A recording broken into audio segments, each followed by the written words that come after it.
এই বাইকটা কই পাইছো? বাইকটা ওই কোনারে পাইছি। কিভাবে পাইছো? ওই তো জলের মধ্যে আমরা ডুবাই তুলছি।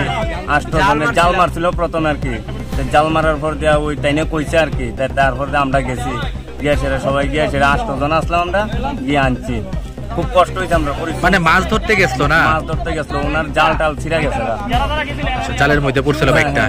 জালের মধ্যে পড়ছিল। এখন বাইকের মালিক আইছে নি? হ্যাঁ, বাইকের মালিক আইছে। আচ্ছা, এটা কি বাইক? এটা ইয়াম্মা কোম্পানি, এফজেডএস। আচ্ছা, মালিকে কি কইছে? মালিকে বাইকে কোনো কিছু কইছে না। আচ্ছা, কইতাছে মানে তাই না রাখি। আচ্ছা।